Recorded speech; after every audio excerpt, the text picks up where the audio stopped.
Bom dia, muito bom dia a todos e todas. A gente já vai começar o nosso Ipsos Talks de hoje, tá bom? Vamos dar mais 2, 3 minutinhos. Por favor, não saia daí. Até daqui a pouco. Agora tô aqui.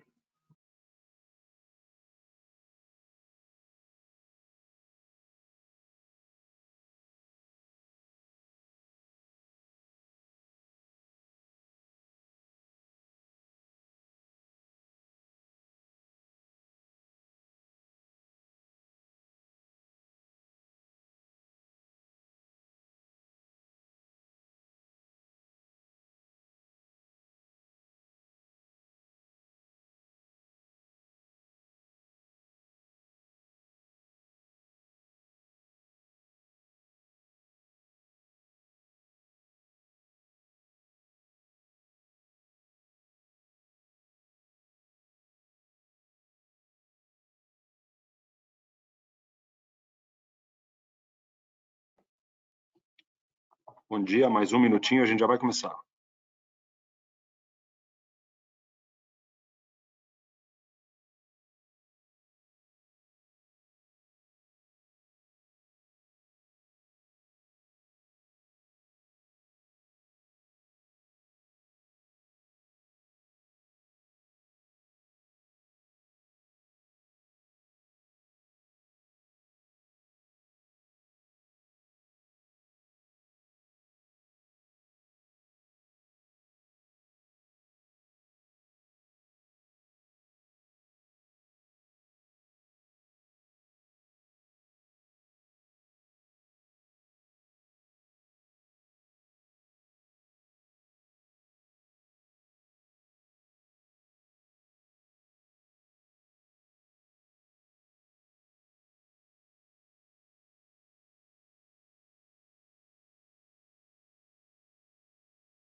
Bom dia, sejam muito bem-vindos e bem-vindas a mais um episódio do Ipsos Talks. Hoje a gente vai falar um tema bastante interessante sobre mudanças de como as marcas atingem sucesso, e o título é Como os microcontextos impactam o sucesso das marcas. Eu sou Marcos Cagliari, CEO da Ipsos aqui no Brasil, estou aqui no nosso escritório aqui em Pinheiros, e eu, como sempre, vou abrir dando uma olhada em contexto, até porque o contexto, nesse caso, nesse Talks em particular, ele é o pano de fundo da conversa. Na sequência, o Rafael Munhoz, que lidera a nossa área de MSU, que a gente chama aqui internamente dentro da Ipsos, que faz pesquisas de estratégia e compreensão de marca aqui na Ipsos. Ele vai falar justamente, vai trazer o tópico dessa conversa e vai explicar quais são esses microcontextos e como eles impactam tanto o sucesso de marca. E vocês vão ver que é uma abordagem bastante interessante, bastante nova e muito renovadora, muda consideravelmente o jeito que a gente analisa como as marcas são bem-sucedidas. E na sequência, a gente traz o nosso painel de discussão, sempre a parte mais interessante, mais interativa que a gente tem, e hoje a gente tem um painel de luxo. A gente está recebendo a Célia Nishio, que lidera a área de Consumer Insights e Consumer Engagement Services na Nestlé. Célia, é uma honra ter você aqui com a gente. E a Cleide Mota, fera, diretora de Business Intelligence e Data Science no Ipiranga. Obrigado, Cleide, muito bom ter vocês duas aqui. O Rafael Munhoz, que terá feito a apresentação, também vai participar do painel, e a moderação do Rafael Lindenmeyer, que é diretor sênior de clientes aqui na Ipsos. Vamos lá. Eu queria começar primeiro falando um pouquinho de contexto e de microcontexto. Sempre a gente apresenta esses talks, a gente começa falando do contexto de maneira geral. E uma das coisas que a gente coloca é que um dos maiores legados da pandemia é que entender o contexto no qual as pessoas estão inseridas se tornou absolutamente fundamental, porque muda muito rápido como elas lidam com as marcas, as necessidades dela, os momentos e as diferentes jornadas, em particular também, considerando a questão da digitalização da vida. Agora, quando a gente fala desse contexto, a gente normalmente traz grandes números, né? Os índices de confiança, a inflação, fala da economia, mas a gente vai ver aqui que tem um outro contexto que talvez seja até mais influente nas decisões, que é um microcontexto, que é aquele em que as pessoas, os indivíduos, as famílias, a unidade, né, estão inseridos quando tomam as decisões. E é isso que a gente vai tentar trazer aqui para vocês. Eu abro trazendo, como sempre, o índice de confiança do consumidor, apurado pela Ipsos em 30 países ao redor do mundo, e a gente já traz a informação que saiu na semana passada, que é o índice de maio. Tá? Esse índice ele vai de 0 a 100, não é um percentual isso, 50 indica neutralidade, acima de 50, portanto, há um otimismo econômico, abaixo de 50, um pessimismo econômico. A gente já tinha identificado essa tendência aqui no Brasil, quer dizer, depois de uma subida muito forte, do meio do ano de 2022, né, a PEC Kamikaze, uma porção de dinheiro entrando na economia, até o meio de 2023, 6 meses depois da eleição da nova administração, a gente atingiu, inclusive, o índice de 60,1, o índice mais alto nos últimos 10 anos, se vocês olharem na série histórica aqui. Entretanto, depois desse período, o número começou a oscilar para baixo, até o começo desse ano, mais ou menos, ao redor de março, final do primeiro trimestre, quando aí sim se caracteriza uma tendência de queda, né? E a gente está vendo isso em diversas outras métricas também. O índice de confiança, apesar de muito próximo da neutralidade, ainda não está em níveis negativos, ele está bem mais baixo, quase 10 pontos mais baixo do que ele esteve há menos de um ano atrás. Tá? Agora, olhar esse número, ele não explica como as pessoas estão se sentindo. Então, a gente está trazendo aqui também um monitor que a gente chama de Cost of Living, que a gente acabou de sair, isso é de março, se eu não estou enganado. Aliás, desculpa, ele é de maio, ele acabou de sair mesmo, em que a gente vê que, em termos de confiança entre os brasileiros, há uma perda de confiança para a economia futura, que é um dos subíndices que compõe o índice de confiança. A gente está vendo as famílias dos brasileiros muito preocupadas com o aumento de custo de vida, o aumento de custo de alimentos, quase 60% das pessoas acham que os alimentos vão continuar aumentando, mais da metade dos brasileiros acham que energia, água e gás vão continuar aumentando, 43% acredita que os custos de entretenimento, como cinema, bares, restaurantes, vão aumentar. Ou seja, há um aumento do pessimismo, vamos dizer assim, com relação à situação futura.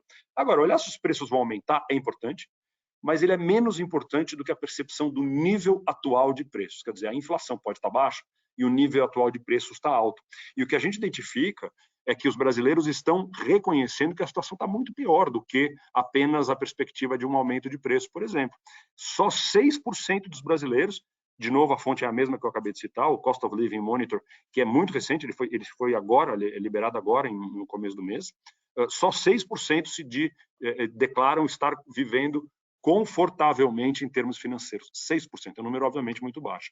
1/3 dos brasileiros dizem que estão passando por dificuldades e 1/3 dizendo que estão se virando como pode, ainda que não estejam passando por dificuldade. Ou seja, a situação hoje da percepção, quando a gente desce, né, no nível da vida real, vamos dizer assim, ela é preocupante, né? Há uma percepção bastante preocupante e isso, evidentemente, afeta como acontece o comportamento de compras. Uma das variações, por exemplo, é o quanto os brasileiros, as diferentes pessoas, diferentes gerações, estão propensas a fazer compras que sejam por prazer, que sejam ligadas ao seu bem-estar, de itens, às vezes, o que a gente chamava de supérfluo, né? Apesar de eu achar que esse termo faz cada vez menos sentido. Por exemplo, enquanto praticamente 60% dos millennials declaram que compram coisas para o seu próprio prazer, um número é muito próximo da geração Z, né? 58%. No caso dos boomers, né? Uma geração mais antiga e mais velha e mais acostumada com caristia e com um consumo mais cuidadoso, só 38% concorda que compra por prazer. Então, acho que a gente aqui começa a ver como aqueles grandes números, como, por exemplo, o índice de confiança que a gente usa muito e a gente gosta muito desse número, como é que ele se aplica na vida real? Como ele afeta o comportamento? E aqui a gente já começa a ter o primeiro gostinho sobre microcontexto. A gente é interessante a gente começar a olhar que as marcas precisam entender estes microcontextos, porque as decisões de compra são tomadas considerando eles. E a verdade é que muitas vezes a grande parte das nossas estratégias são decididas por avaliações que consideram muito mais a nossa marca, a interação da nossa marca, do que propriamente o contexto das famílias. E fica aqui a provocação para a gente pensar sob essa perspectiva. Tá bom? Eu agora convido o Rafael Munhoz, que vai falar um pouquinho, vai explicar um pouco o que são esses microcontextos e como eles influenciam as nossas decisões. Vamos lá, Rafa, obrigado.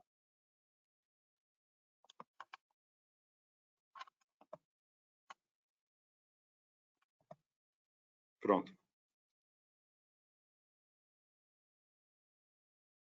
Obrigado, Marcos. Bom dia a todos.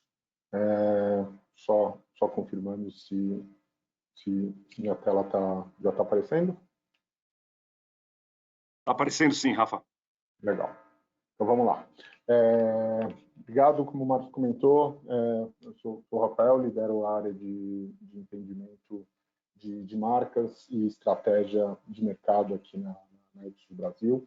Vou começar contando para vocês um pouquinho de como microcontexto, na verdade, entra dentro desse nosso pensamento de como as marcas têm sucesso no mercado. Então, basicamente, a gente fala em 3 pilares ou 3 chaves que são realmente fatores essenciais para a gente construir as marcas aqui nos diferentes mercados. Então, a gente fala muito em expectativas, é o primeiro pilar. Expectativas é tudo que as pessoas conhecem, sabem sobre as marcas, né, que geram expectativas em termos funcionais, em termos emocionais, e não menos importante, expectativas também sociais do impacto das marcas na sociedade.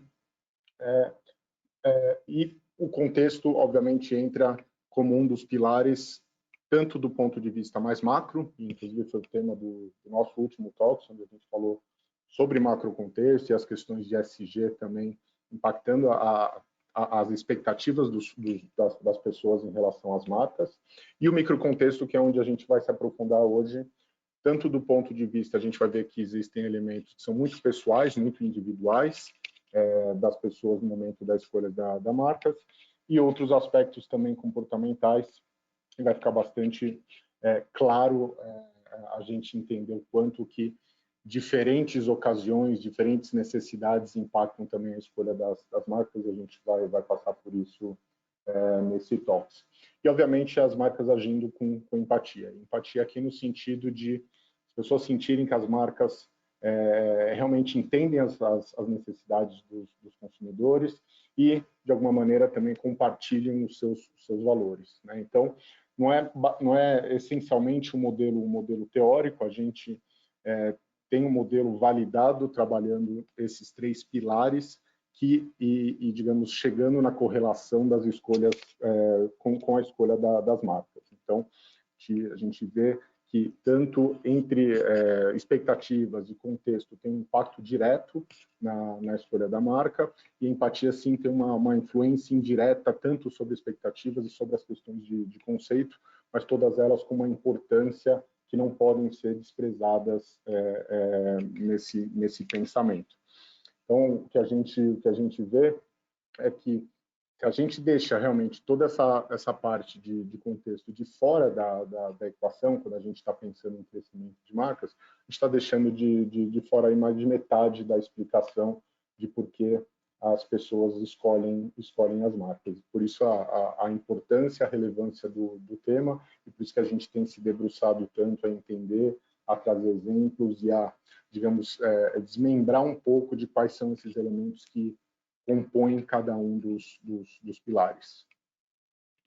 E o que a gente quer dizer com contexto, né? O que eu comentei anteriormente. Tem um aspecto, sim, que é mais macro, dos valores sociais, culturais, de todos os temas que hoje permeiam e envolvem a vida dos consumidores, das pessoas, e os aspectos micro, né? Que é o que a gente está vendo aqui hoje. Então, micro, basicamente, para simplificar, a gente está falando das ocasiões onde as pessoas, na quais as pessoas escolhem as marcas. Então, aspectos logísticos, de quando ela está consumindo, quando ela está fazendo aquela escolha, com quem, que local, aspectos de necessidades, né? Então, o que ela está buscando satisfazer com aquela escolha, que tipo de problema ela está buscando resolver. Um aspecto comportamental, então, o quão resistente ou quão predisposto a fazer uma troca naquele momento são os indivíduos, e também efeitos de mercado, que são aspectos de barreiras ou facilitadores que, do ponto de vista dos consumidores, impactam também o momento, naquele momento da escolha, no momento efetivamente da compra.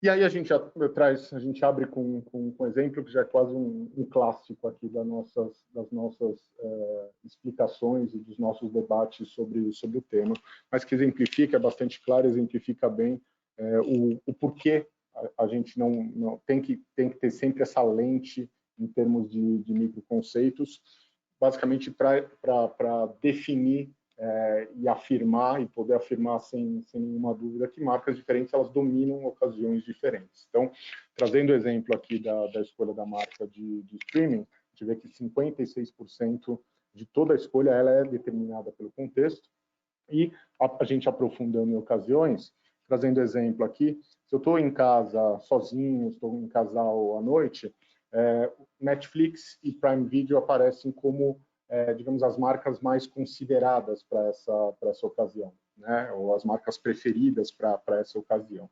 Se eu já estou com a família, se eu estou ou à tarde, ou com a família, com meus filhos, Netflix ainda é uma das marcas mais consideradas, mas digamos, Disney já entra dentro desse rol de consideração muito mais presente, por exemplo, do que Prime Video.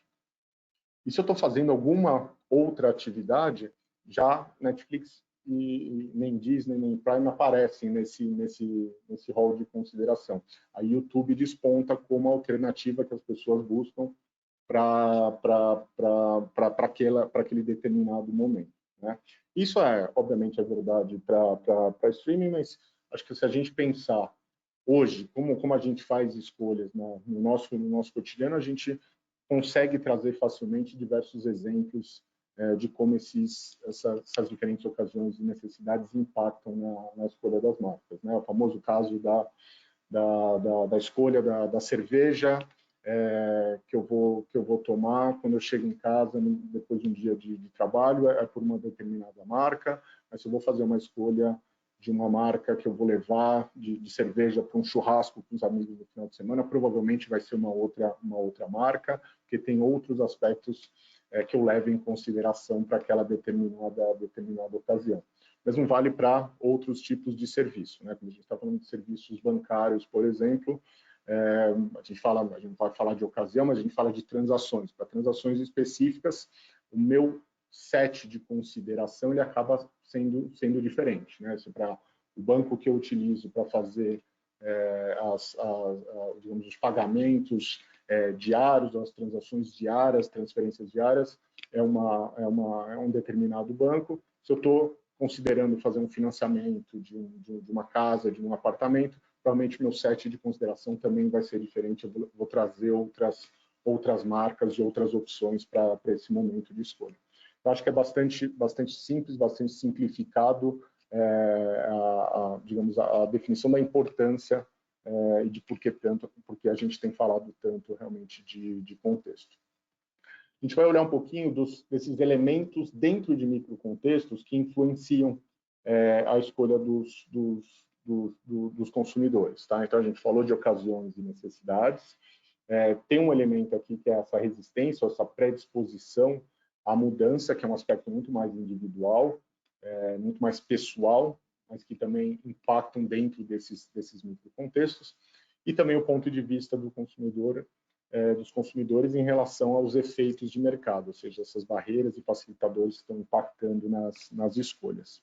Quando a gente fala de ocasiões e necessidades, além desse exemplo mais prático que a gente viu, aparece muito essa ideia que hoje vejo muitos clientes realmente interessados, muitas empresas interessadas em se aprofundar, que é a questão do espaço de demanda, né? Que espaço de demanda realmente existe que a gente consegue identificar dentro das diferentes categorias e como é que a gente define esses espaços de demanda. Quando a gente está falando de demand space, espaço de demanda, justamente o cruzamento desses microcontextos com necessidades e com perfil de cada uma das pessoas, né? Então, quando a gente está falando do perfil das pessoas, a gente está falando tanto de aspectos sociodemográficos, psicográficos, estilos de vida, atitudes, e microcontexto, todas essas variáveis que podem existir naquele momento específico de consumo ou de escolha de uma marca. Então, estamos falando de ocasiões, locais, atividades,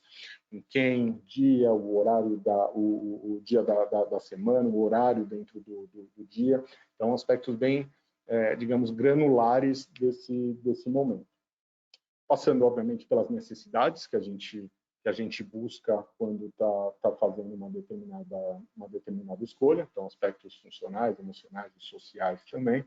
Até isso, obviamente, é o cruzamento de tudo isso gera para a gente um direcionamento muito mais assertivo em torno das oportunidades, que é a utilização dos nossos produtos, das nossas marcas, o próprio desejo em relação às marcas e, obviamente, parte de volume, de valor que a gente identifica com essa, digamos, junção, ou com essa congruência de todos os aspectos. Então, a gente vai buscando decodificar isso de alguma maneira, trabalhando todas essas vertentes, né? Então, tem alguns exemplos de diferentes pessoas com diferentes microcontextos, diferentes necessidades, e que tipo de escolha ela acabou fazendo. Então, pegando o exemplo aqui, esse segundo, né, de um homem solteiro, que trabalha em tempo integral, bastante ativo, no período da manhã buscando recarregar energias, a necessidade que existe é realmente por alguma coisa mais rápida, mais completa ao mesmo tempo, e aqui ele fez uma escolha por uma bebida proteica, por um iogurte proteico, né? Então, a gente consegue identificar quais são essas personas com necessidades similares, com,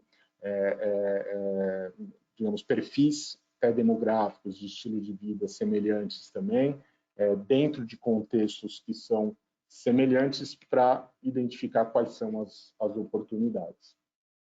E o bacana, né, quando a gente está falando de espaço de demanda, é que a gente não trabalha essa visão essa segmentação de maneira desintegrada. Realmente existe uma integração de todas essas variáveis dentro de um mesmo, digamos, de um mesmo modelo, porque isso traz para a gente uma assertividade muito maior na identificação desses grupos, né? Desses grupos similares, com necessidades semelhantes, dentro de contextos semelhantes.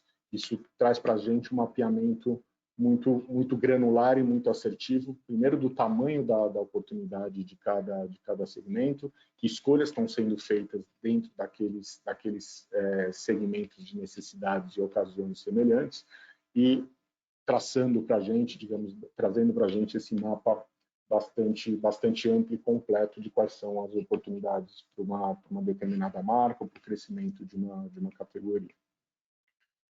Quando a gente fala de resistência à mudança, ou essa predisposição à mudança, a gente vai falar de forças, né? Uma combinação de forças que levam as pessoas ou a permanecerem na marca, na categoria, no produto atual, e outras forças que motivam a experimentar novas marcas e novos produtos. Como eu disse, aqui sim a gente traz uma variável que é muito mais intrínseca ao indivíduo, às pessoas, mas que também impactam nas escolhas dentro das diferentes ocasiões.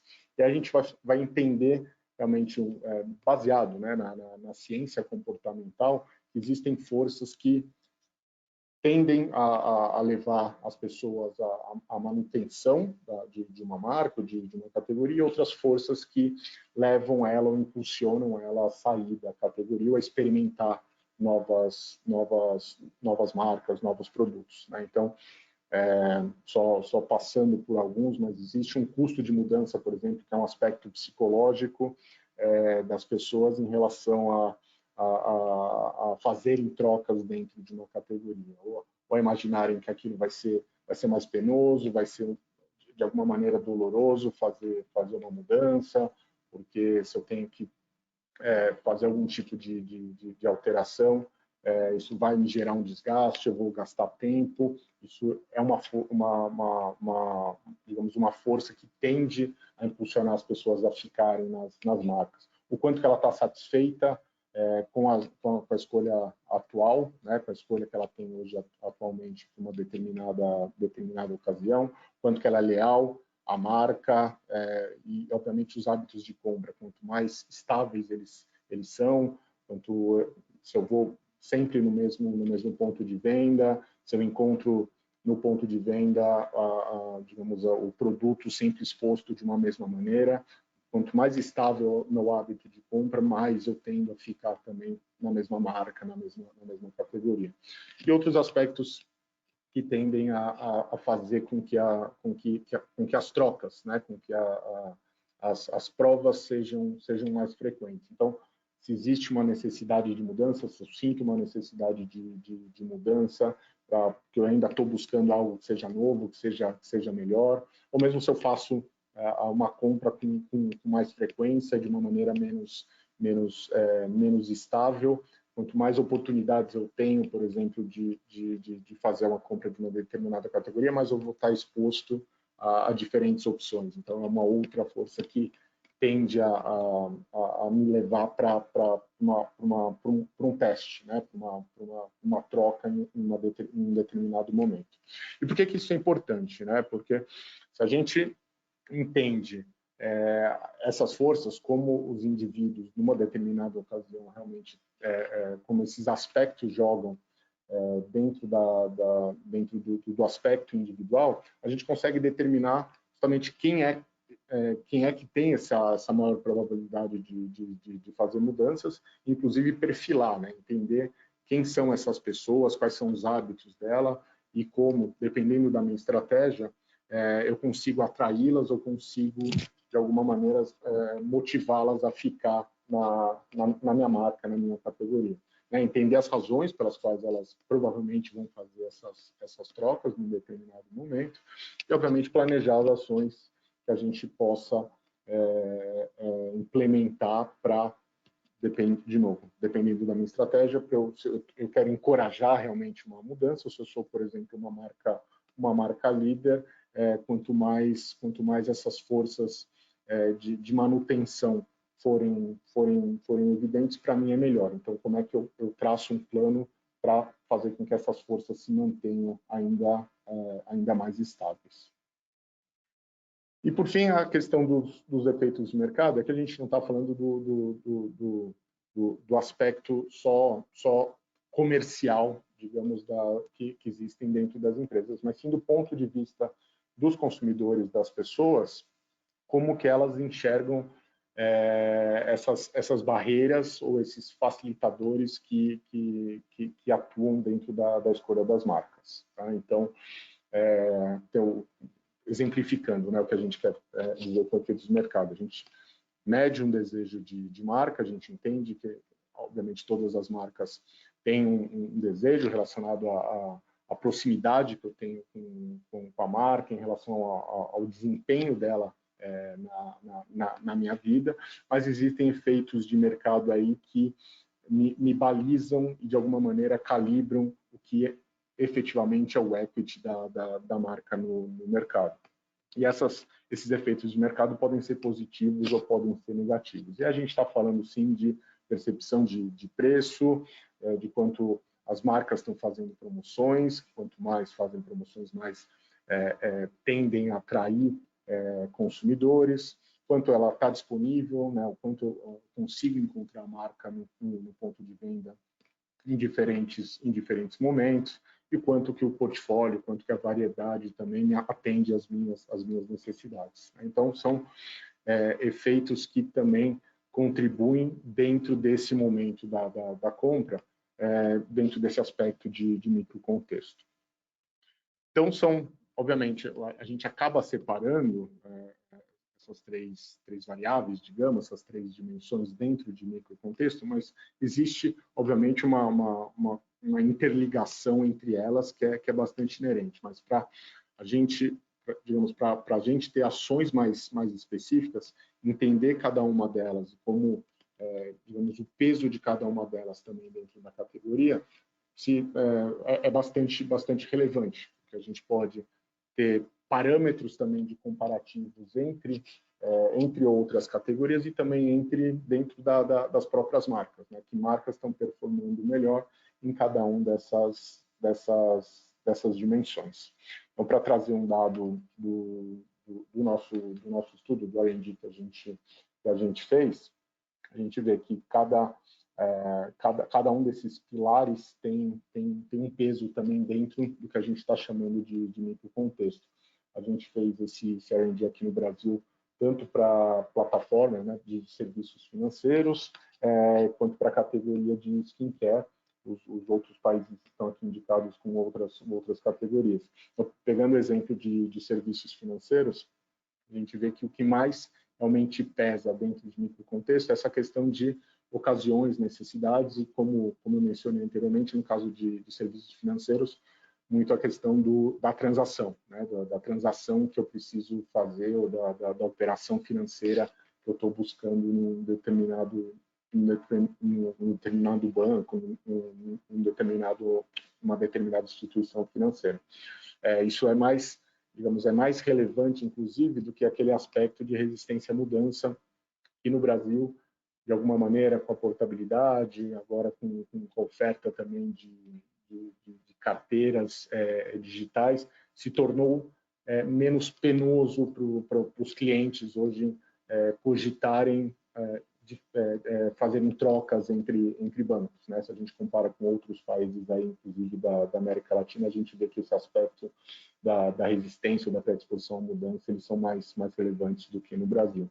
Quando a gente vê o caso de skincare no Brasil, a gente viu que realmente quando as mulheres se adaptam, né, e chegam num set de consideração, de escolha para produtos de skincare que consideram adequado, a mudança, as trocas são mais difíceis, né? Então, esse aspecto dessa dimensão de resistência à mudança, a gente vê que tem um aspecto tem um peso mais relevante. Então, é sempre bacana entender que diferentes categorias, o contexto, obviamente, vai ser sempre importante. A gente vê que, independentemente do país, da categoria, o microcontexto tem um peso muito relevante, né? Mais de 50% da explicação para a escolha de marca, mas as pessoas consideram marcas diferentes para se adequarem a esses microcontextos que são específicos. Então, só fechando, acho que fica aqui a mensagem, né, da importância da gente realmente investigar microcontextos, momentos, ocasiões específicos com que as pessoas estão se envolvendo com a categoria, com as marcas, não deixar de lado, obviamente, esse nível de resistência à mudança, mas entender qual é esse nível de resistência para priorizar oportunidades também, né? A gente calcular os esforços que vão ser necessários e que ações específicas as marcas podem tomar para cada uma das ocasiões de escolha, e buscar sempre esses espaços de mercado que sejam relacionados a momentos, a ocasiões que ainda não estão atendidos e que, obviamente, as nossas marcas possam desempenhar um papel relevante na vida das pessoas. E agora eu vou chamar o Rafa Lindenmeyer para a gente bater um papo, então, com as nossas convidadas em torno desse tópico. Valeu, Rafa, obrigado. Então, chamo também aqui a Célia e a Cleide, agradecer de novo por vocês estarem com a gente aqui. É sempre um prazer bater o papo com os nossos clientes. Não há de negar que, né, o que o Rafa falou, o Marcos comentou, o dinamismo da nossa vida hoje nos coloca diante de muitos pontos de contato. E eu vou começar com a Célia, porque queria que você respondesse primeiro, e aí depois a gente passa para a Cleide. A questão quando eu vejo a Nestlé, obviamente a gente tem um portfólio enorme, a gente tem muitas marcas, as ocasiões aqui, a gente não consegue nem enumerar a quantidade de ocasiões que essas marcas conseguem estar presentes na nossa vida, né? E obviamente a gente viu que o microcontexto é importante, mas como entender esse microcontexto e como trabalhar com estratégias para que essa marca tenha sucesso na escolha desses consumidores? Vamos lá, bom dia, Rafa e Rafa. Bom dia, Cleide, tudo bom? Bom, vamos lá. Acho que você deu a introdução correta, né? Assim, como a Nestlé está presente em muitas marcas, em muitas categorias, né? Então, acho que vale o número, a gente está presente em 98% dos lares do Brasil. Então, primeiro que analisar microcontexto pode ser um caos. Então, acho que a primeira coisa é entender o que é, né, o chamado sinal e o que é ruído, né?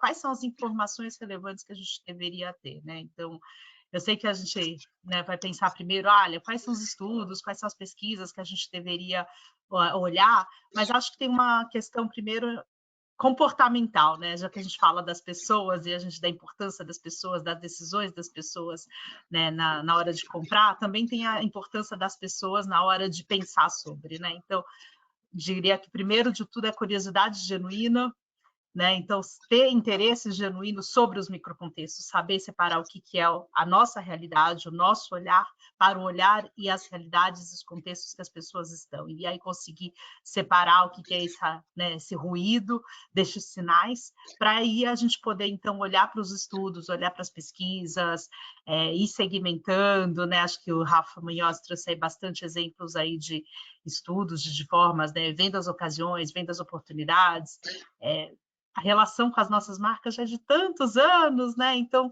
também não deixar acostumar, né? O que está acontecendo, o que está mudando, para a gente conseguir acompanhar todas essas mudanças, todos esses sinais que o microcontexto dá mesmo, né? Então, acho que mais que tudo, né? Não posso dar como a gente faz as estratégias, mas acho que a base de como a gente olha para tudo isso está um pouco daí, a partir das pessoas, dessas curiosidades, dessas leituras, e aí vai organizando e separando aí por cada uma das possibilidades, são muitas. Muito bom. Eu gosto quando você fala do não deixar acostumar, porque eu pego o gancho para falar, para trazer para a Cleide, porque, né, a gente conversando um tempo atrás estava falando sobre a bomba e assim por diante, né, o posto está ali, quando a primeira coisa que a gente pensa é no veículo, mas toda essa dinâmica da vida e quem a gente é hoje, por muitas vezes o jovem sabe onde pedir um carro e não tem um carro. Ou seja, o posto ele está muito mais do que somente o posto, ele é a mobilidade, e eu vou encontrar o chocolate da Nestlé, inclusive, no posto também, né? Então, no teu ponto de vista, e aí como esse microcontexto, esse entendimento da estratégia para o sucesso da marca acontecer? É engraçado você falar disso. Bem, primeiro, bom dia para todo mundo, obrigada pelo convite, é sempre bom voltar aqui e falar com vocês. Acho que tem trazendo um pouco do paralelo do que o Rafa trouxe na apresentação, se você pensa em combustível, né, ele é um produto que ele não tem uma alta resistência à mudança. Ainda mais quando acende a luzinha do seu painel, né? Aí, tipo, você tem que resolver aquele problema naquela hora e tal. Mas, obviamente, você tem efeitos de mercado que impactam, seja o preço, seja realmente ter um posto no seu caminho, ser de uma marca que você confia, enfim, acaba tendo um pouco mais de barreira do que uma resistência, mas aí tem uma questão que a ampliação tem que ser através justamente da ocasião, que é isso que você falou, né? Então, quando você pensa que um consumidor, sei lá, de 45 anos tem o seu carro e o filho dele, que tem 18, anda de bicicleta, os dois vão passar na frente do posto, né? Como é que eu garanto que eu consigo atender a necessidade que aqueles consumidores têm dentro do contexto que eles estão vivendo? Porque, às vezes, o menino de 18 anos vai andar de bicicleta com o pai. E, cara, vai parar no posto, vai comprar uma água, vai calibrar o pneu, vai ter algum outro serviço que dentro daquela ocasião, para aquele consumidor, naquele momento, faz todo sentido. Então, acho que muito do trabalho da Ipiranga, ao longo do tempo, foi entender que, dentro dos diferentes tipos de consumidor, o combustível ia atender uma parte deles. Mas, sendo um posto, a gente não seria um posto de combustível, mas poderia ser um posto de serviços. Então, hoje você tem postos com loja de conveniência, com lavagem de carro, com o serviço de troca de óleo, com até uma lavanderia de roupa, enfim. Então, você tem vários serviços justamente para entender e para atender o que o consumidor tem naqueles diferentes momentos. Seja ele um motorista, seja ele um pedestre, seja ele um motociclista, seja ele qualquer pessoa que depende ou que precisa de determinado serviço ou produto, né? Então, acho que a evolução foi um pouco muito nessa visão. Acho que é legal isso que o Rafa trouxe, de você pensar dentro da sua marca. É uma marca que ela sofre muito com barreira? É uma marca que sofre muito com efeito de mercado? É uma marca que tem uma limitação de ocasião? Né? A Célia, ela tem a dor e a beleza de ter várias ocasiões e vários produtos, né? A beleza porque, cara, você consegue atender muita coisa, e a dor que é justamente isso que você falou, de como como é que vocês gerenciam tudo isso, né?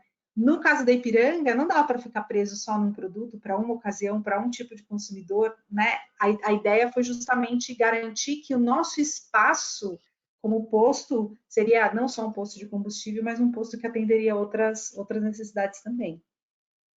Boa. Uma coisa para completar aqui, Rafa, nesse ponto de vista da gente, de Ipsos aqui? Não, eu gosto dessa visão que essa lente de microcontexto traz para a gente, porque ela tem tanto digamos, um fundamento que ele pode ser mais estratégico, e eu acho que aí a gente tem 2 exemplos aqui que são fantásticos. O caso de Ipiranga, acho que na construção, né, de posicionamento da marca, posso dizer, acho que na última década, foi muito pautado nessa questão da versatilidade, da amplitude, né? Pergunta lá no Posto Ipiranga, porque lá tem tudo, né? Então, essa coisa de amplitude realmente da marca posicionou, colocou ela num lugar realmente muito diferenciado. Então, tem esse ponto de vista estratégico também para a marca. Pegar o caso de uma marca icônica da Nestlé, Kit Kat, ela também, o posicionamento dela é um microcontexto. É o have a break, é o momento da pausa. Né? Então, também esse olhar estratégico de posicionamento pauta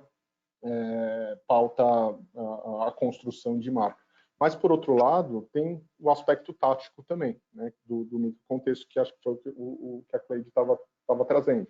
Né? Como é que eu sou mais granular para buscar essas oportunidades. Então, é bacana dessa lente dos microcontextos, é tanto também poder transitar, né, entre mais estratégico e mais tático, como é que eu faço realmente a coisa acontecer na vida real, na vida cotidiana das pessoas.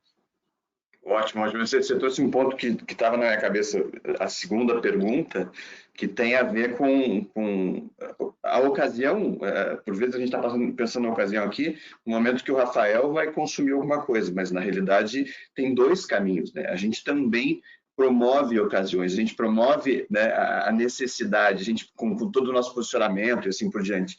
Você trouxe a questão do Posto Ipiranga, e hoje né, se você entrar na página do Posto Ipiranga, completa para mim. Né? Então, Cleide, completa para mim essa questão estratégica, como é que ela entra aí na estratégia e no tático das ocasiões, porque existem outros elementos para gerar essas necessidades também.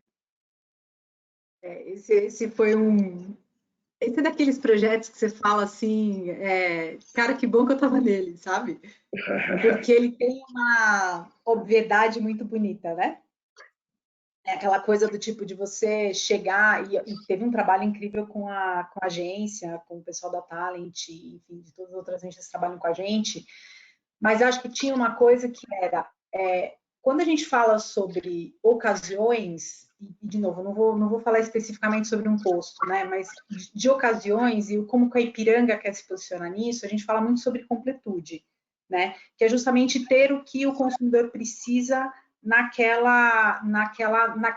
momento, né, e a gente quer garantir que o tempo dele entre o ponto A e o ponto B, então ele está se deslocando, né? As pessoas estão em movimento. A gente quer garantir que entre o ponto A e o ponto B, seja qual for do caminho dele, e seja qual for o tipo de locomoção dele, que a gente esteja no caminho para garantir que essa jornada seja completa. Que ele consiga chegar de forma completa do ponto A ao ponto B, seja completando o tanque dele, seja enchendo o pneu do carro dele, seja comprando um chocolate porque bateu aquela fome e ele quer, né, comer alguma coisa, seja para um entregador que parou para comer um pão de queijo na hora do almoço e precisa conectar com Wi-Fi, então tem Wi-Fi no posto, seja para uma mulher que está indo buscar os filhos, mas precisa levar uma roupa na lavanderia e vai lá e coloca. Então, assim, a gente garante que a gente tem essa completude e a gente completa a vida do consumidor, seja lá o que seja, né, necessário. Obviamente, quando você, isso, né, pensando no mundo mais amplo, quando você coloca isso dentro de um contexto de combustível, ela é uma frase muito comum, né? Completa para mim. Obviamente, tem pessoas que pagam com outra forma, mas este movimento de chegar no posto de gasolina e falar completa para mim é algo muito natural, né? Então, por isso que eu falo que a gente é daqueles projetos em que o insight fica muito claro, que você fala, nossa, gente, por que a gente não pensou nisso antes, né? Então, essa beleza desse projeto, de garantir que a gente está falando muito próximo do que é o core do nosso negócio, mas também ampliando o posicionamento muito claro, que já tinha, né, que já estava sendo construído com o Pergunta Lá, garantindo que agora o consumidor tem essa visão de que realmente o posto é um posto completo, não só de combustível, mas todos os outros serviços, garantindo essas micro-ocasiões, esses microsegmentos, essas necessidades que você tem ao longo do dia. E pegando o gancho, né, o completo, você fala da simplicidade, mas da grande mensagem que tem por trás, mas eu gosto quando você traz a completude, porque a categoria ela está inserida dentro de uma jornada que, às vezes, individual para nós, ela é muito simples, mas eu como pai, né? Eu como pai, eu tenho uma completude, e aí pegando o gancho para a Nestlé, Célia, aquela categoria, ela completa uma coisa muito maior para mim, né? Das ocasiões que estão inseridas. É eu levar um mimo para dentro de casa, ou eu, né, levar a saúde para dentro de casa, né, com o leite e assim por diante, que a gente tem aquela fase inicial da vida e aí depois para frente, quando vai crescendo a criança. Então, esses elementos são muito fortes dentro dessa relação de gerenciamento de ocasião, necessidade, né? No meu ponto de vista, queria que você completasse um pouquinho falando sobre essa parte de estratégias aí de marca. Ah, maravilhoso, Cleide, amei o completa para mim, parabéns, amei mesmo. Não, e legal, né? E a gente não combinou os exemplos, tá? Acho que é legal para o pessoal saber, a gente não tinha falado, né, exatamente o que a gente ia trazer aqui. E uma das coisas de microcontexto que eu queria trazer era justamente sobre Ninho, né? Ninho, que é uma marca super tradicional, esse ano faz 80 anos, e com 80 anos a gente continua lá firme e forte e mais, né? Então, uma das coisas que a gente entendeu é que os brasileiros, né, não param de tomar leite, mesmo depois de adultos, e que o Ninho, né, também estava presente, mas assim, inadequadamente, porque os adultos não deveriam estar tomando o mesmo Ninho que as crianças, né? Existe uma necessidade de alimentar que é diferente. Então, a gente acabou de lançar Ninho adulto.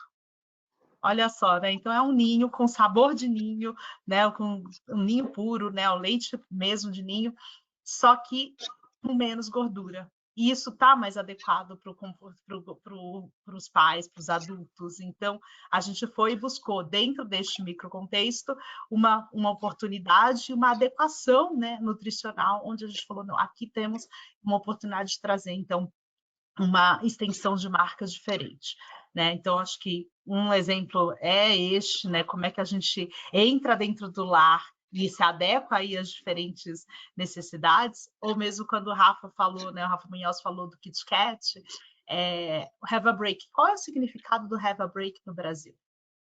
É diferente, né? Kit Kat é uma marca global, uma marca que está, né, em muitos países. E aqui a gente entendeu que a música era um break muito interessante. Parece óbvio e parece isso, mas não é da mesma forma que acontece em outros países. Mas aqui a gente está super conectado com a música porque é o break que faz sentido para a geração Z, que faz sentido para a gente aqui. Então foi dali que a gente foi buscar, né? Então tem na família, né, entendendo por comportamento de geração, e acho que não menos importante, né, a gente acabou de sair da Páscoa, a gente foi buscar um outro microcontexto entre né, entre ser o último bombom da caixa até ser o ovo de Páscoa mais desejado, né? Vocês sabem que eu estou falando aí do ovo de Páscoa do ovo Caribe, que é aquela piada que virou um meme, né? Do tipo, bom, se você pode acreditar que um dia você é um chocolate Caribe, né? Do mais rejeitado ao mais desejado. Então, também, né? Então, ali a gente buscou uma outra oportunidade, a gente entendeu que existia um grupo de fãs, existe um grupo de haters, mas existe um grupo de fãs do Caribe, e falar, não, vamos trazer o ovo Caribe. E foi o frenesi que foi, né? Então, acho que é isso, assim, né? Tem que a beleza e a dificuldade de estarmos em todos os lugares, em todas as situações, a gente separando e endereçando, né? Seja por posicionamento de marca, seja por extensão de produto, ou mesmo, né, um in-and-out, como foi o caso, né, do Ovo Caribe. Então, um pouquinho, acho que do jeito que a gente está atuando. O exemplo do Ninho é magnífico para entendimento de contexto, né, de microcontexto. E aí eu vou colocar nos sapatos da gente, assim, né, colegas de profissão, cada um, né, já teve experiências ou no cliente ou no fornecedor, e assim por diante. Para nós aqui do lado da Ipsos, né, obviamente que o mundo hoje, né, de pesquisa, ele é muito mais dinâmico, diferente do que a gente, né, quando começou lá tempo atrás. E aí eu trago a pergunta para o Rafa primeiro aqui. Dentro desses desafios, você deu alguns exemplos, né, Rafa, de como a gente pode fornecer aí ferramentas para essas tomadas de decisão, que às vezes são robustas, tem risco maior, às vezes menos robustas, ou necessidades menos robustas, com riscos menores. Essa demanda, né, quando a gente fala com os clientes, o timing, né, e outras variáveis estão inseridas.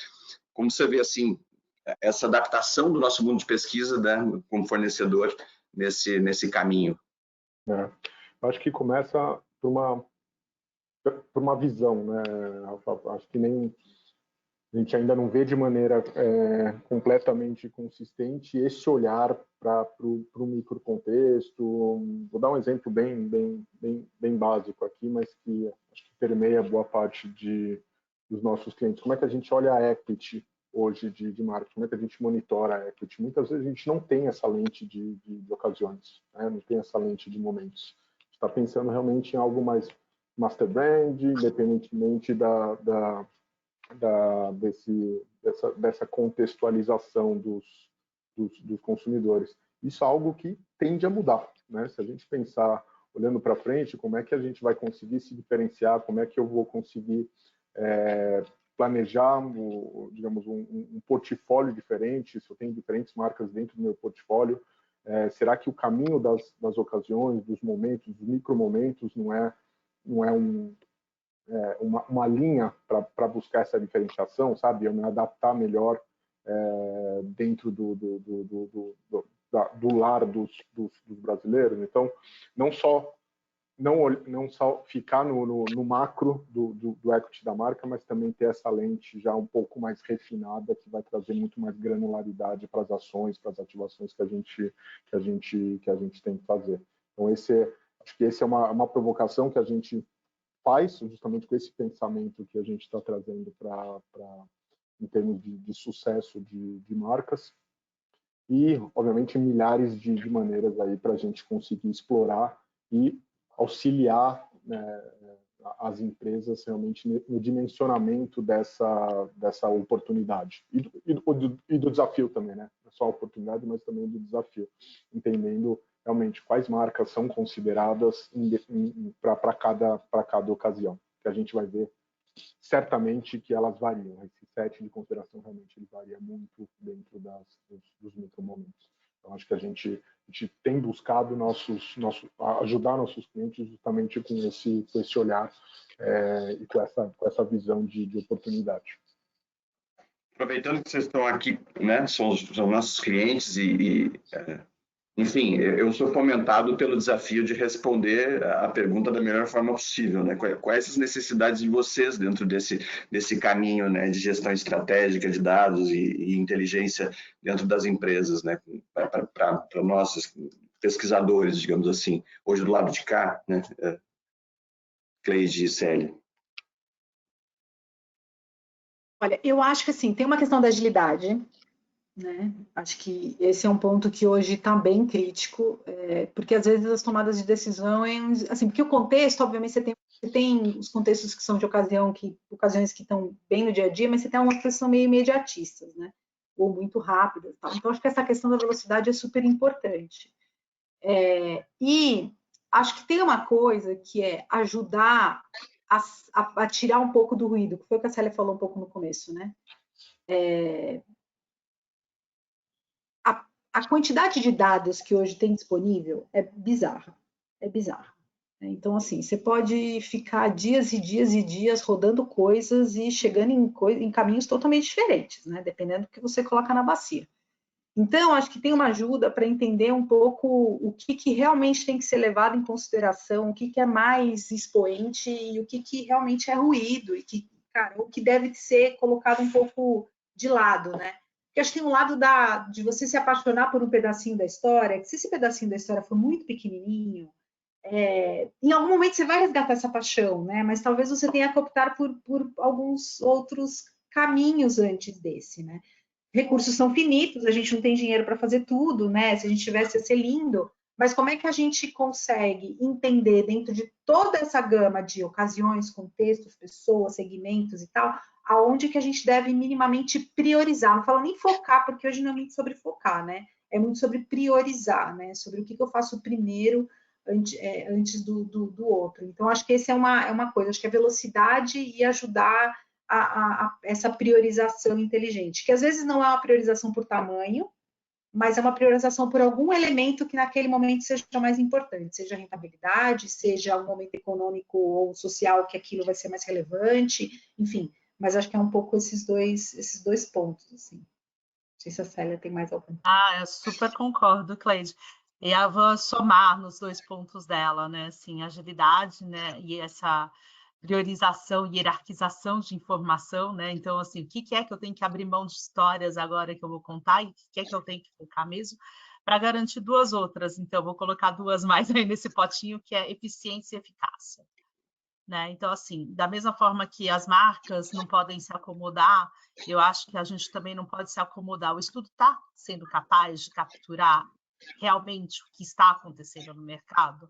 Eu acho que essa revisão também constante dos nossos próprios modelos, das nossas próprias metodologias, também se faz importante para poder ver se é isso. Eu posso estar vendo um número lá, sei lá, 80. 80 é bom ou ruim?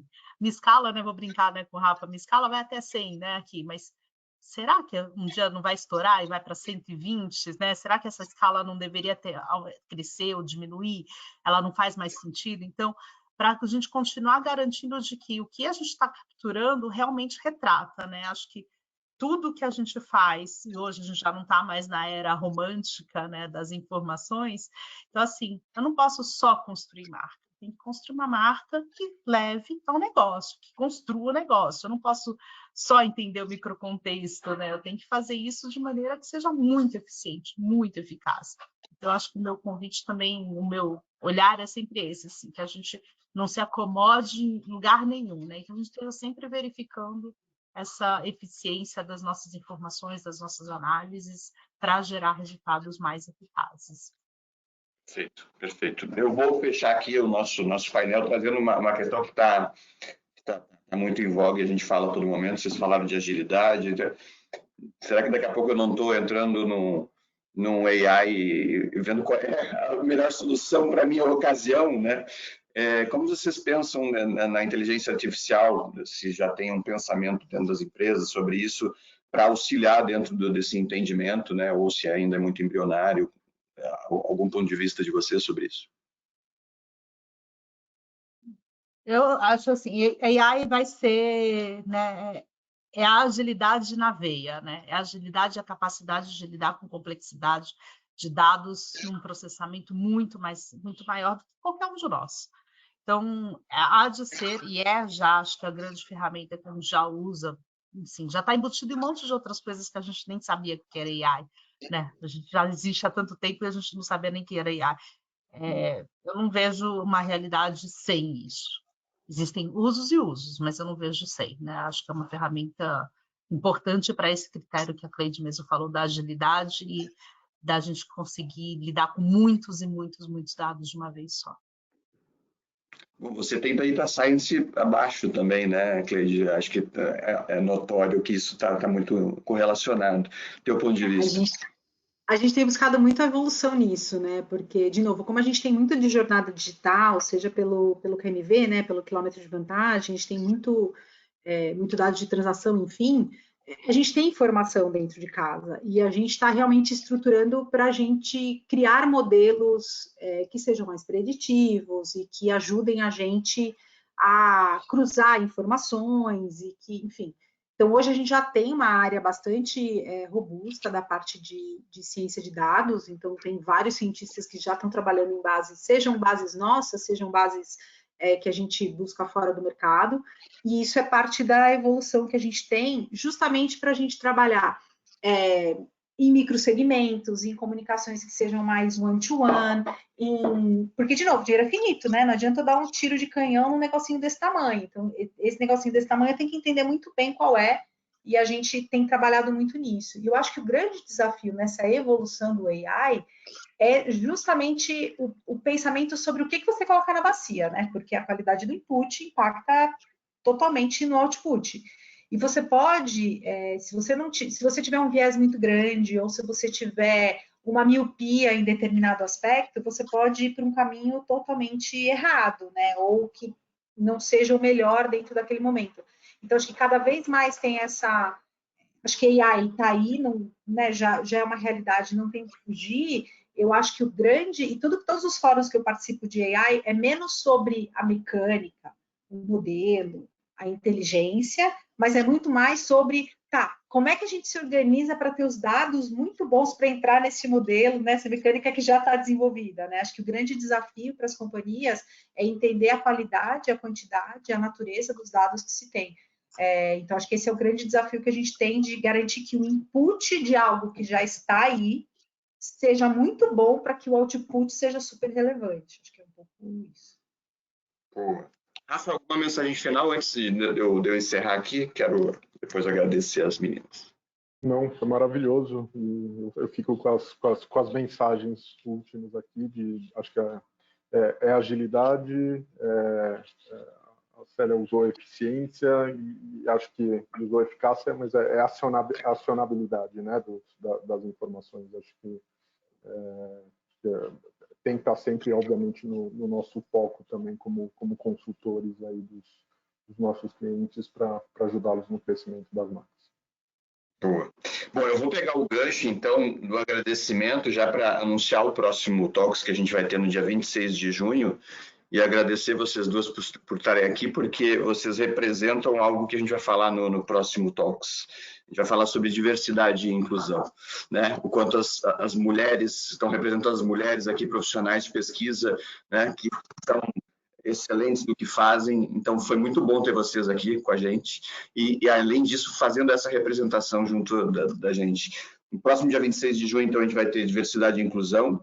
Márcio Aguiar, que é um dos nossos líderes, vai ser quem vai estar aqui comandando esse papo e para a gente é um prazer sempre ter vocês com a gente e foi maravilhoso o papo. Muito obrigado. Obrigada pela honra e pelo convite. Bom. Acompanharei o próximo. Até a próxima. Tchau, gente. Obrigado a todos. Tchau, tchau. Tchau, tchau.